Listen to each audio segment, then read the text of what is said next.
भले ही अंग्रेजी हो, मेरी सपनों की भाषा, मेरी सोचने की भाषा हिंदी है और आग्रह है हिंदी में आप संवाद करें। मैं ऐसे मौके को संवाद करने की एक बात मानती हूँ। सबसे पहले लंगड़ बाबू को अपना प्रणाम निवेदित करती हूँ। इस कॉलेज की मिट्टी को प्रणाम करती हूँ, क्योंकि मैं ग्रेजुएशन मैंने इसी कॉलेज से किया था, इसी कॉलेज में इस कॉलेज के हम लोग हमेशा उनके लिए एक वर्ड अपने प्रिंसिपल कम्युनिटी में एसोसिएशन में इस्तेमाल करते हैं। इस कॉलेज के प्रतापी प्रिंसिपल ओम प्रकाश जी, जिन्होंने अपने प्रयासों से कॉलेज को फिर से एक नई पहचान दी है। लगातार कॉलेज में कुछ न कुछ करते रहते हैं। ये उनका डर है कि आज तबीयत खराब होने के बावजूद मैं आई, क्योंकि मैं कल नहीं आ पाई थी। नहीं, देखिए, अपने साथ के लोगों से हम जैसा व्यवहार अपेक्षित करते हैं वैसा व्यवहार करना भी पड़ता है। हम चाहते हैं कि आप हमारे यहाँ आए तो हमें आपके यहाँ आना भी पड़ेगा। तो ये एक व्यवहार है और हम दोनों पड़ोसी कॉलेज है, तो मुझे लगा कि नहीं, ये मिस हुआ है। कल किसी कारणवश कुछ तो मजबूरियाँ नहीं होगी, कोई उम्मीद तो बेवफा नहीं होगा।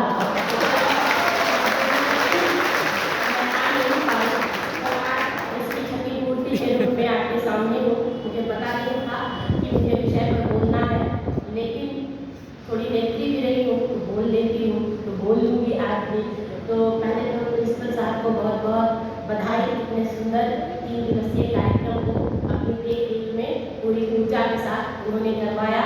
हर जगह से प्रशंसा बटोरी, हमारी तरफ से भी आप प्रशंसा की ये सब स्वीकार करें। नाम सुना है मैंने, और जब MIT की खबरें अखबारों में आती हैं तो इनकी दूरदर्शिता की बातें, इनके एडमिनिस्ट्रेटिव के रूप में जो ये एक्शन लेते हैं, वो तमाम चीज़ों को अखबारों के माध्यम से जानती रही हूँ। आज रूबरू सुनने का मौका मिला है और मुझे लगता है कि जो छवि मैंने बनाई है अखबारों में पढ़ के ये उससे कहीं बढ़कर होंगे। हमारे साथ हैं हमारे फेलो प्रिंसिपल मनोज जी। मैं अभी कह रही थी संजीव मिश्रा से कि I am 1 M among the 3 M's। यहाँ 3 M नामधारी है, मनोज जी है, MP गांधी है, ममता रानी है। तो ऐसे मनोज जी जो हमारे नाम के प्रथम अक्षर के साथ साथ हमारे मित्र भी हैं, मनोवैज्ञानिक है। समझिए, मनोवैज्ञानिकों से सावधान रहना चाहिए, आप जो सोचेंगे वो पकड़ लेते हैं। तो इससे इसे संभल करके हम लोग कुछ कहते हैं, क्योंकि ये व्यवहार को पहचान लेते हैं, मन की बात जान लेते हैं। एक मन की बात जानते हैं हमारे प्रधानमंत्री जी, दूसरे मन की बात जानते हैं मनोज जी। ऐसे हमारे मित्र प्रिंसिपल मनोज जी। यहाँ संजीव मिश्रा जी है, ग्रेजुएशन का बैच हम लोग का एक ही रहा है, फिर वो कहीं और कुछ करने लगे थे तो एक साल हमसे जूनियर हुए, लेकिन हम लोग मित्र हैं। और एक ही साथ हम लोग कमीशन से प्रोफेसर भी बने थे, लेक्चरर भी बने थे। एक ही सब्जेक्ट है तो तकरार, बहस, तमाम चीज़ों के साथ ये मित्रता एक अच्छे मुकाम पर है। मैं उनका भी अभिनंदन करती हूँ। मंच का संचालन कर रहे राजीव जी। अच्छा संचालन किसी भी कार्यक्रम को सुंदर और सफल बनाता है। आपके संचालन में यह कार्यक्रम हो रहा है, अच्छे से हो रहा है, आपका भी अभिनंदन। यहाँ बैठे हैं एलिस कॉलेज के तमाम शिक्षकगण। मैं यहाँ से पढ़ी, मैं लेक्चरर बनी, प्रोफेसर बनी, प्रिंसिपल बनी, लेकिन अब भी एलिस कॉलेज के तमाम टीचर मुझे गुरु ही लगते हैं, क्योंकि मैंने अपनी पढ़ाई यहाँ से की है। तो आप तमाम गुरु यहाँ उपस्थित हमारे ब्रह्म कुमारी ईश्वरीय विश्वविद्यालय से आए हुए फनींद्र जी हैं, तमाम हमारी बहनें हैं, आपका भी हार्दिक अभिनंदन। और आप सब जो यहाँ उपस्थित है, मैं देख रही हूँ लड़कियों की संख्या भी अच्छी खासी है। हमारी तमाम प्रिय छात्राएं और हमारे तमाम छात्रगण, आपको भी हार्दिक स्नेह।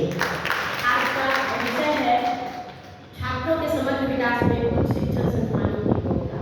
2-3 बिंदुओं पर अपनी बात रखूंगी, क्योंकि और भी लोग हैं, हमारे मुख्य वक्ता हैं, हमारे मुख्य अतिथि हैं, और मैं तो बस आ गई सी अतिथि हूँ, लेकिन 2-4 बिंदुओं पर मैं बात रखूंगी जरूर कि उच्च शिक्षण संस्थान छात्रों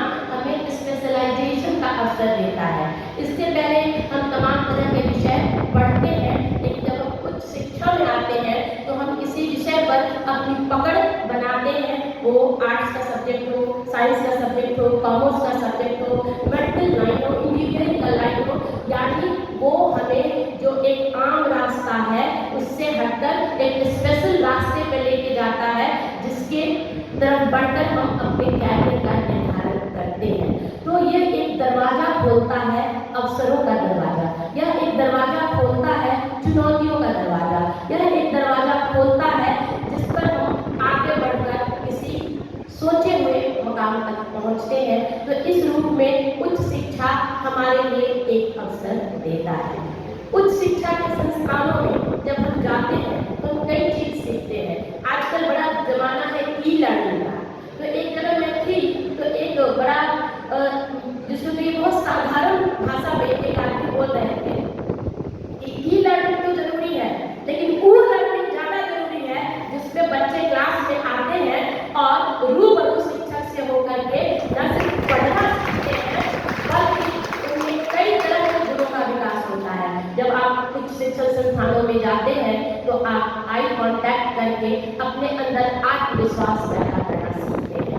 शिक्षकों से जब आप रूबरू होते हैं तो आप प्रश्न करना और उत्तर देना सीखते हैं। देखिए, मशीन के जरिए बहुत कुछ सीख सकते हैं, सारी बातें किताबों में होती है, लेकिन गुरु की जरूरत फिर भी होती है, क्योंकि गुरु हमें बताता है कि कितना पढ़ना है, क्या पढ़ना है, कैसे सागर में से आपको कैसे गागर भर के ले आना है, यह शिक्षा गुरु देते हैं। तो गुरु के सानिध्य के लिए उच्च शिक्षण संस्थान बहुत जरूरी है, क्योंकि आपको गुरु बताते हैं क्या पढ़ना है, कैसे पढ़ना है।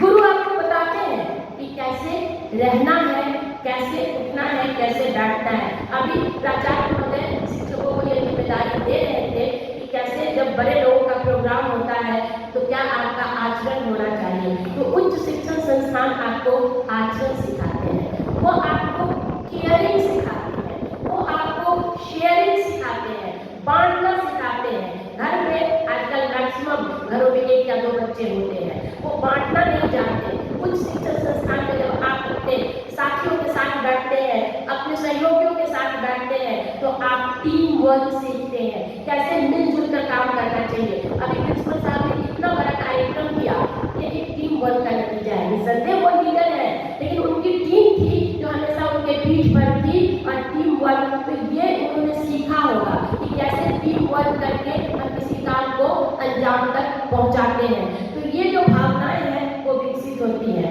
हर बच्चा IAS नहीं बनता, हर बच्चा डॉक्टर नहीं बनता, हर बच्चा इंजीनियर नहीं बन सकता। बच्चों में कई क्वालिटी होती है।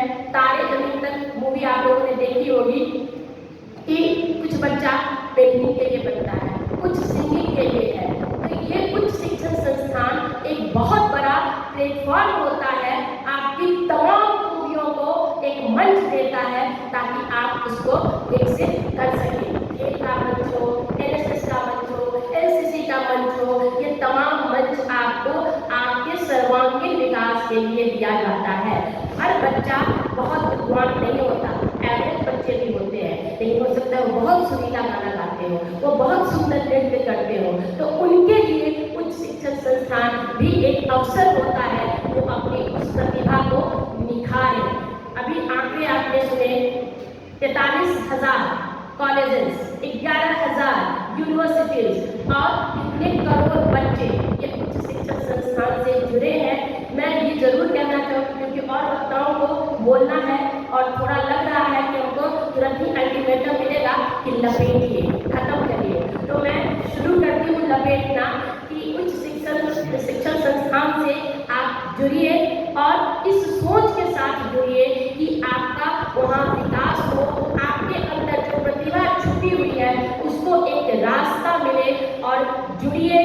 जो गुरुजन आपको रास्ता देंगे, आपके माता पिता आपके प्रति बायस हो सकते हैं, वो सोच सकते हैं कि आप इंजीनियरिंग ही पढ़िएगा, शर्मा जी का बेटा पढ़ा है इंजीनियरिंग तो वर्मा जी का भी बेटा इंजीनियरिंग ही पढ़ेगा या मेडिकल भी पढ़ेगा।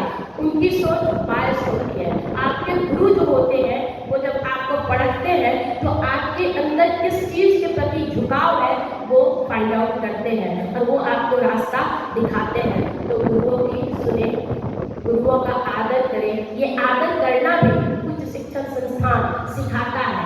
यानी आपको एक अवसर देने से लेकर और आपको हर वक्त पर थोड़ा काट छाट कर गुरु की डांट भी आपकी भलाई के लिए होती है। तो इस तरीके से वो आपको आने वाले जीवन के संग्राम के लिए तैयार करते हैं।